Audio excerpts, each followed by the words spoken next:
பகவத்கீதையில் 4வது சாப்டரில் 33வது ஸ்லோகம். ஸ்ரேயான் திரவியமயாத் யஜ்ஞா ஞானயஜ்ஞ பரந்தப சர்வகர்மாகிலம் பார்த்த ஞானே பரிசமாப்யதே. இப்போ இதுக்குள்ளே அர்த்தத்தை பார்க்கலாம். கண்ணன் எது உயர்ந்ததுன்னு சொல்லின்னு இருக்கார். அதாவது யஜ்ஞத்தில் எது உயர்ந்தது, அதில் 2 வகை இருக்குது, கர்ம பகுதி, ஞான பகுதி. அவர் சொல்கிற கர்ம பகுதியை விட, கர்மங்கிறது செயல் பகுதி, அதை விட ஞானம்தான் வசந்தது அப்படின்னு அவனுக்கு விளக்குறார். எப்படின்னா, கர்ம பகுதினா என்ன?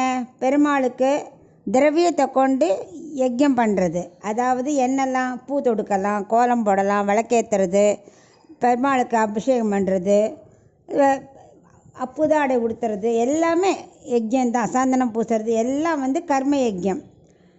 அது வெறும் செயல். அதையே நம்ம பகவான் பிரீத்திக்காக பண்ணுறோம், அவருக்கு செய்கிறதால மனசு திருப்தி அடையிறது, அந்த ஞானத்தோடு செய்கிறோம் இல்லையா, அதுதான் உயர்ந்தது அப்படிங்கிற. வெறும் கர்மாவாக இருக்கக்கூடாது, எந்த செயலுமே ஞானத்தோடு சேர்ந்து அந்த சிந்தனை இருந்துகிட்டே செய்கிறதா உயர்ந்தது அப்படிங்கிறார். வெறும் செயல் பகுதி மட்டும் இருந்தால் போதாது. வெறும்னே நான் போய் 100 படி பாலை பெருமாளுக்கு காமிச்சேன், இவ்வளோ படி சக்கரை பொங்கல் பண்ணேன் அப்படின்னா பிரயோஜனம் இல்லை. அத்தனை பண்ணிட்டோ, பகவானுக்கு காமிச்ச கண்டருளை பண்ணிட்டோ, அதை ஏழை குழந்தைகளுக்கு பார்த்து நம்ம விநியோகம் பண்ணுறோம் பார்த்தெல்லாம், அதில் உள்ள எவ்வளோ திருப்தி இருக்கும், அது பகவானுக்கு எவ்வளோ பிரீத்தியை கொடுக்கும். அதுதான் ஞானம்.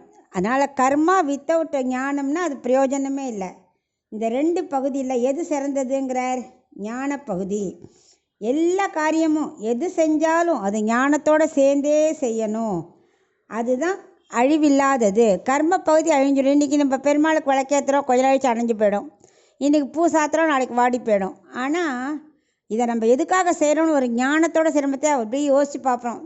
தீர்த்த யாத்திரை போகிறோம், அங்கே என்னெல்லாம் சேவிச்சோங்கிறது அன்றைக்கி பார்த்துருப்போம் பெருமாளை. அதுக்கப்புறம் இங்கே அதை பற்றி எப்படி யோசித்து ஆனந்தப்படுறோம் இல்லையா. அன்றைக்கி கோவர்தனகிரிக்கு எவ்வளோ படைப்பட்டான் அப்படின்லாம் யோசித்து பார்க்கும்போது மனசு ஒரு சந்தோஷம், ஆத்ம சாந்தி கிடைக்கிறது இல்லையா. அதுதான் உயர்ந்தது, அழிவில்லாதது. வெறும் கர்ம பகுதிக்கு அழிவு உண்டு அப்படின்னு அர்ஜுனனுக்கு விளக்குறார்.